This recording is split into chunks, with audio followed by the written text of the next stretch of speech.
So good morning, one and all presenting here. Today we're going to have the health talk on the occasion of World Malaria Day.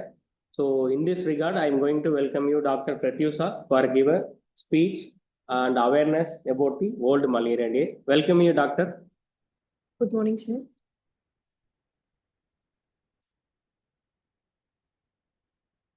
Hello, everyone. Good morning. And I'm Dr. Pratyusha, working as lecturer and medical officer at JSS INYS, Coimbatore. I'm very much glad to be on this session on the World Malaria Day with you. And with no further delay, let us start the session.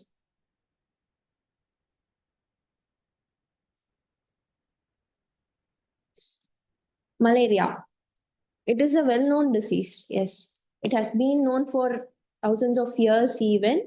And I wanted to explain why the word malaria. Malaria word வந்து எப்படி வந்ததுன்றதை நான் சொல்றேன். First, the word malariaன்றதுக்கு வந்து mal, which means bad, and area means air. It was first discovered that it was actually transmitted by airborne disease in மாதிரி they were first known. And later in the 18th century, they discovered the presence of Plasmodium species in the malaria-affected persons. And later in the 19th century, Sir Ronald Rosenreveraல கண்டுபிடிக்கப்பட்டதுதான் malaria, which was actually transmitted by Plasmodium species by a vector known as female Anopheles mosquitoesனால humans-க்கு transmit ஆகுன்றது கண்டுபிடிக்கப்பட்டது in the 1902. And he was awarded a Nobel Prize in the year 1902 for the transmission of malaria. Yes, in humans, there are four major species which were affecting humans, and the cause of malaria was known. The major is Plasmodium vivax, Plasmodium falciparum, Plasmodium malaria, and Plasmodium ovale. Out of these, the Plasmodium falciparum is the most severe and deadly case. And the other one is Plasmodium malaria, which was milder but a chronic infection. The other infections like Plasmodium vivax and ovale produces a hypozoite, that is a dormant state மாதிரி இருக்கும், and later it can become active and cause malaria. And epidemiology, that is, it is a global burden. Not only a particular country or a state is affected by malaria, there are thousands of cases reported all over the world. And the major species which were affecting India is Plasmodium vivax and Plasmodium falciparum, and it has become an endemic in all over the world in major countries. And high risk groups, people who were mostly affected were the children under 5, pregnant women, and individuals who are very much immunocompromised, immunity கம்மியா இருக்கவங்க, and those with deficiency diseases, nutritional deficiency இருக்கவங்க, or at a higher risk groups. Next. And this is a world map showing the areas affected by malaria. One is the region overall comes under the tropical and the subtropical regions. The other poles, the polar regions were not much affected, but the tropical regions and the subtropical regions were mostly affected by malaria. This transmission. The transmission, I have already mentioned that it was actually transmitted by female Anopheles mosquito. The other sort of transmission can also occur by transmission of infected blood and from mother to the fetus by congenital transmission and by contaminated needles and syringes. Okay, the life cycle. The life cycle of the Plasmodium species involves 2 phases. One is asexual phase in humans and the sexual phase in mosquitoes. Okay, the sexual phase is going to be in the mosquitoes, starting from its gut and entering into a salivary glands. In humans, whereas it takes place in 2 phases. One is pre-erythrocytic phase, which happens in the liver, and the erythrocytic phase, which happens in the red blood cells. Yes, this is the female Anopheles mosquito responsible for the transmission of malaria through Plasmodium species. And asexual phase. Asexual phase, I have already mentioned that it has 2 phases, namely the liver phase, that is pre-erythrocytic phase before entering into your RBCs, and the erythrocytic phase. Yes, this phase, when an infected mosquito injects the sporozoites from its bloodstream into your humans. The first stage, the liver stage, the pre-erythrocytic stage, this sporozoites, when it is getting into the humans, enters into the liver cells. That is nothing but your hepatocytes. it matures into zygones and reaches a phase known as merozoites in the active form. And there is two Plasmodium vivax and Plasmodium ovale and hypozoites in dormant forms which not much discovered, not effective form, but can become an effective active form and cause the malarial infection. And the blood stage, the erythrocytic stage. The erythrocytic stage, the mature merozoites from your liver cells enter into your RBCs. They mature into a tropozoites and zyzontra form active form maru. And this zyzone structure from your RBCs and every 48 to 72 hours they rupture and they causes the fever. This fever spikes is responsible. There is a pattern of fever in malaria that every 24 hours or 48 hours the fever gradually decreases and again increases. This is the reason because the erythrocytic cycle takes place at an interval of 48 to 72 hours. And next stage is the gametocyte formation. Once it is released from your RBCs, they mature into your gametocytes, that is sexual form, which is taken up to the mosquitoes. So the actual liver stage can take up to approximately 12 days based upon each average of all species, Plasmodium species, and the blood stage can take up to 2 days. And next is sexual phase. The sexual phase actually happens in the mosquitoes. Once the gametocytes are sucked up by the mosquitoes from the human blood, they get into male and the female gametocytes. So the male and female gametocytes unite to form a zygote in the mosquito gut. Next.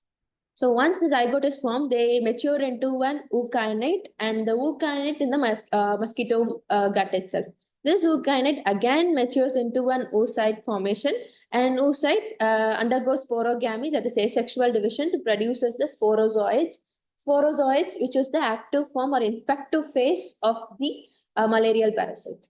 And these sporozoites again enter into the bloodstream of blood cavity of the mosquitoes and reaches the salivary glands of the mosquitoes. So once it reaches the salivary glands of the mosquitoes, this mosquito becomes ready for the transmission of sporozoites and the cause of malarial infection. The average duration of the sexual cycle, which happens in mosquitoes, is about 10 to 21 days. It usually takes about 10 to 21 days. And this duration is particularly dependent upon temperature because this warmer climates makes or speed up the cycle, and the cooler climate slows down the sexual cycle. So it is evident that this temperature changes is a major cause for the transmission of malaria in the subtropical and tropical regions. This is one of the major predominant reason for the transmission of malaria in the tropical and the subtropical regions. Yes, this is the cycle.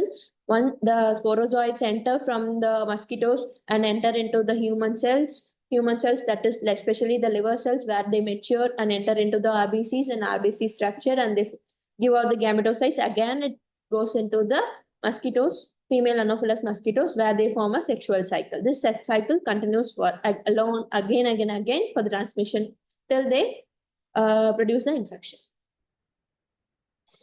The duration varies for each cycle. Yes, one is from the liver stage can last up to approximately 8 to 15 days, and the RBC race is about 2 days. Yes. The clinical features, like the symptoms can appear after 10 to 15 days of a mosquito bite. The common signs include fevers, chills, sweating, headache, muscle pain, nausea, and vomiting, fatigue. And in severe cases like caused by Plasmodium falciparum, the symptoms can even coma, convulsions, and death due to multi-organ invasion of these organs. Yes. In each system in the skin, it can cause chills and sweating, respiratory, dry cough, spleen and enlargement of your spleen, and stomach nausea and vomiting, back pain, muscular and fatigue and pain. And systemic, overall, it can affect the fever and headache. I have already mentioned that it can even cause coma and convulsions based upon the severity of the infection. And diagnosis, it is primarily microscopic, rapid diagnostic tests and molecular methods based on for the diagnosis. Microscopic examination, the stains of parasites were examined, and rapid diagnostic test, the antigens of Plasmodium species are evaluated, and molecular tests for research basis, the polymerase chain reactions are being done for the diagnosis of malaria. And the treatment, the major treatment for Plasmodium vivax is chloroquine for blood stage parasites, primaquine for 14 days to eliminate liver hypozoites, and Plasmodium falciparum artemisinin-based combination therapy such as artesunate plus cephalodoxin, primethamine. And for severe malaria, it could be intravenous artesunate is preferred, and supportive care in intensive care settings may be necessary. And to for prevention and control, there is 3 steps involved in preventing the transmission of malaria. One is the vector control by indoor residual spraying with insecticide and use of long-lasting insecticidal nets, and personal protection by use of mosquito repellents, wearing protective clothing, and environmental measures, the elimination of mosquito breeding sites by draining stagnant water. And from from travelers, to prevent it from travelers from the endemic areas, like drugs like mefloquine and cyclocyclodoxin is being recommended. And worldwide, World Malaria Day. It is actually that April 25th is being recognized as a day for World Malaria. What is the purpose of giving a recognition for a World Malaria Day? That every annual year we have to be aware of the cause of malaria and to preventable diseases, and some efforts from our side are needed to prevent or eliminate the world from malaria. We should put some global efforts and should give a progress to eliminate malaria away from our world. The historical background, how this World Malaria Day was recognized is that in the year of 2001, where the African leaders pledged, because the malarial deaths were at a peak in the year 2001 in the African region, and they have pledged in an Abuja declaration that they will reduce the death of malaria. Reduce the death of malaria caused by Plasmodium species, and along about 15% of their national budgets will be allocated for your healthcare systems.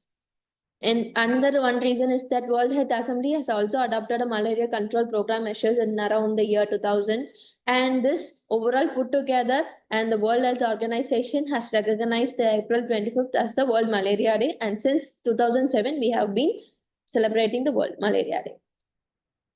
And global burden. This is about around 240 million cases were recorded annually on worldwide, and about 6 lakh deaths were in among children under 5 in sub-Saharan areas. And India has contributionally that substantially has reduced the cases of malaria. That has been a remarkable process.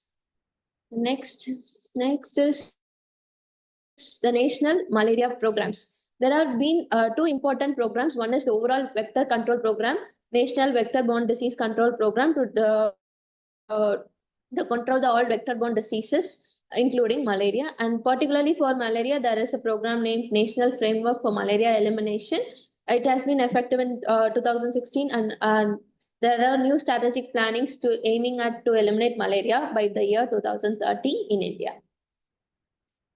And the theme for 2025 is reinvest, reimagine, and reignite. Reinvest. What to reinvest? We should reinvest some new strategies and tools to control the malaria, and reimagine some new approaches like new sort of medicines or new sort of modalities for treatment for eliminating malaria. And reignite. What should we reignite? We should put all our efforts together. Not a single person can eliminate malaria from the world. So the effort should be globally, and every individual should put an effort and reignite ourselves to eliminate malaria from the world. And the causes of disease according to naturopathy is toxin accumulation and susceptibility, lowered vitality, innovation and stress, suppression of minor illness, unnatural diet and lifestyle. We can see it detailed, each of them. Toxin accumulation and susceptibility. Toxemia makes the internal environment conducive for the parasites to thrive. Yes, not all people are affected by malaria. So the toxemia, the buildup of toxins in the body, can make a fertile ground or a base for a malarial parasite to be grown, and and it causing the disease. Poor liver functions and toxin overload impair our immune system in eliminating such parasites from our body.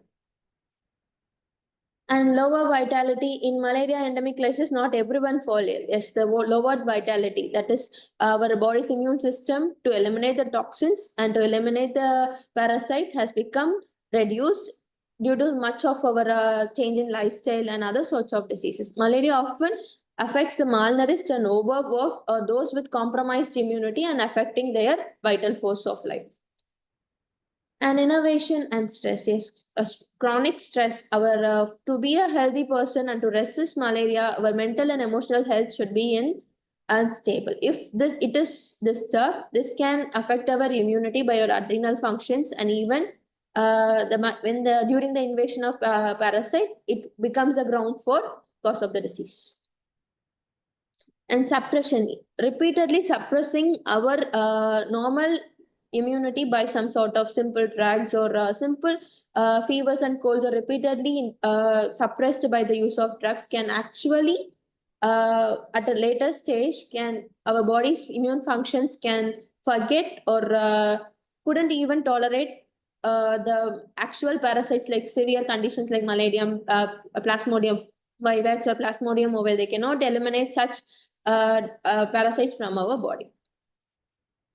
An unnatural diet, like when our diet habits are poor, like junk food and poor hydration, there is lack of rest and no connection with the nature. These weaken our defense mechanism, and when our defense mechanisms goes down, malaria has a dominant role in malarium parasite has a dominant role in causing the disease. Yes, naturopathic modalities. There are two modalities I wanted to discuss here. One is your treating modalities. It involves the herbal remedies, diet therapy, and the fasting for faster recovery. And supportive modalities like symptomatic and post-recovery. It includes hydrotherapy, heliotherapy, and yoga therapy. And the major control of vector is through aromatherapy. Yes, herbal remedies like Artemisia annua. It is named as the common name is sweet wormwood, and Arachida indica, which is neem, and cinchona bark. These are the major herbs for treating the malaria. Active component present in Artemisia annua is artemisinin.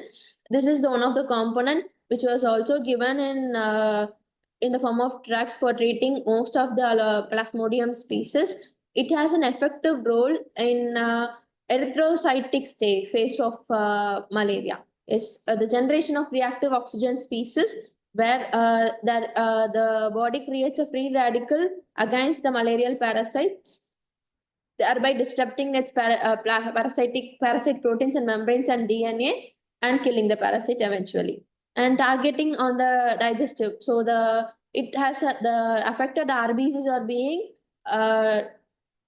are being put down, and the hemoglobin digestion is reduced, and this creates an oxidative stress and the death of the parasite. And rapid parasital effect is actually given by the artemisinin, and derivatives act rapidly against the asexual erythrocytic stage of Plasmodium falciparum and reducing parasitic burden.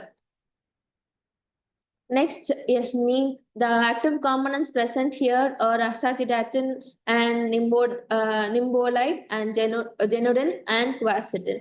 This also has an effective role in the asexual erythrocytic phase of the Plasmodium species. The same way, this also helps in immune boosting, and antipyretic and anti-inflammatory effect are overall produced by the active components, and the oxidative stress is also produced, and the parasite is also parasiticidal activity is also given by the neem. And the parasite affects especially the mitochondria, and where it can impair their energy metabolism. And cinchona, the active component is quinine. This quinine is the basic drug for the formation of artificially synthesized drugs which are available in the market for the treating anti-malarial drugs, which are the source of anti-malarial drugs. So cinchona bark has an quinine, and which inhibits the hemozoins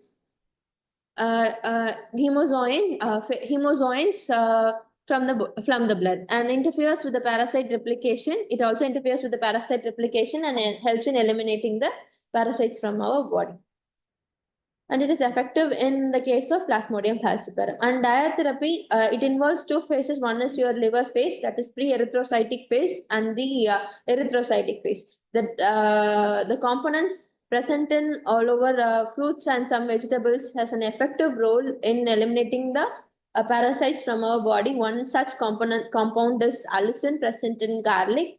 It has an hepatoprotective role, and it mainly aims upon the sporozoites from sporozoites invasion into the hepatocytes, and this directly kills the form of sporozoites in the liver cells. And curcumin, the other such component is curcumin from turmeric. It exhibits an antioxidant activity and induces reactive oxygen species generation, leading to the DNA damage in parasites. Overall administration, it was evident that the overall administration in the mice infected with Plasmodium begedi reduced the blood parasitemia by 80 to 90% and enhanced the survival rate.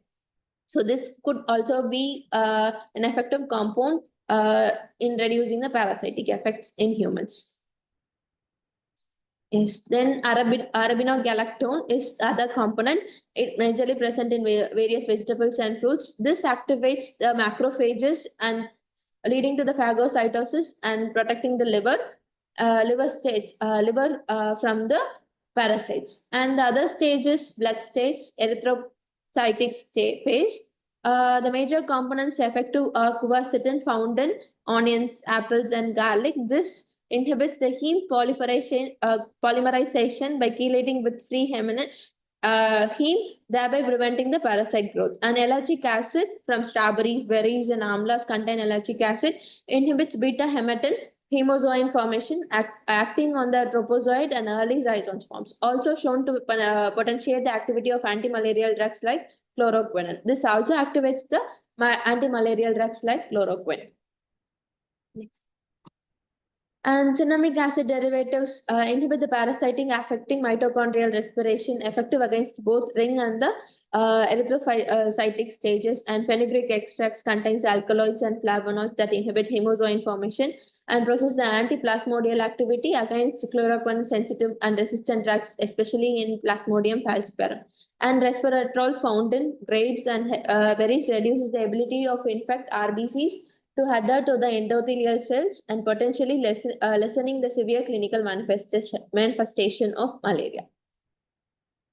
And lastly, fasting therapy. Fasting therapy can aid in the recovery phase after the infection, especially short therapeutic fast under supervision during recovery phase, and reduce metabolic load, enhance and redirect the energy for healing.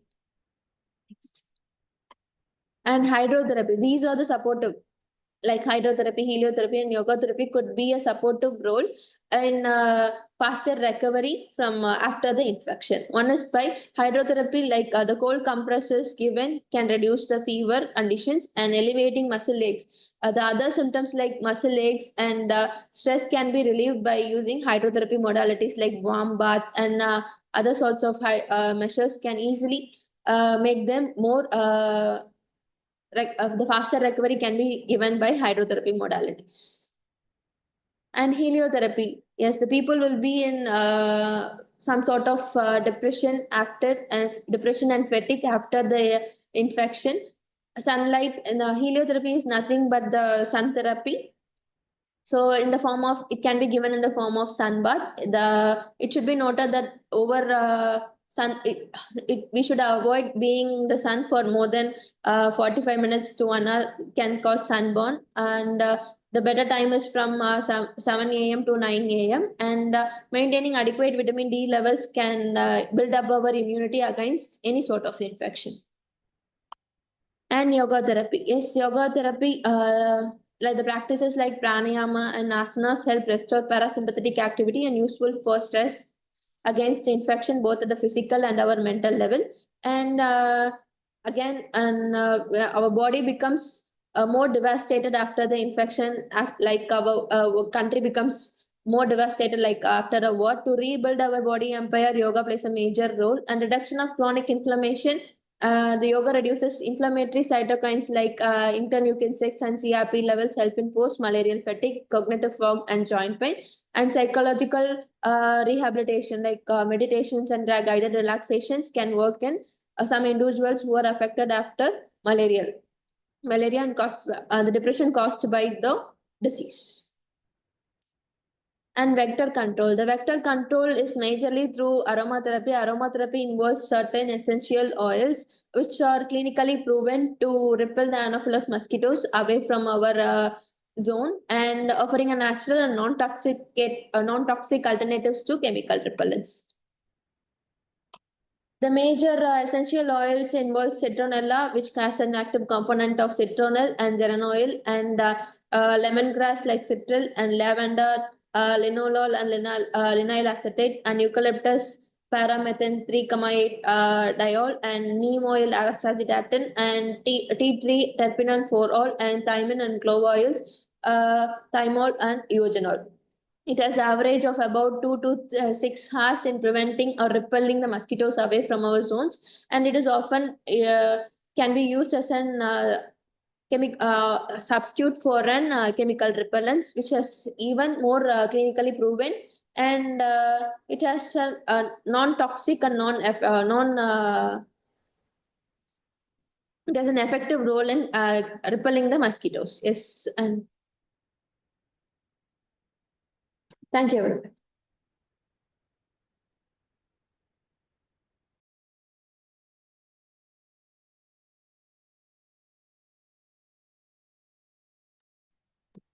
Thank you, Dr. Pratyusha, for sharing your valuable inputs. It's really awesome. So we're going to have the next session. We're going to meet with the next session. Thank you all.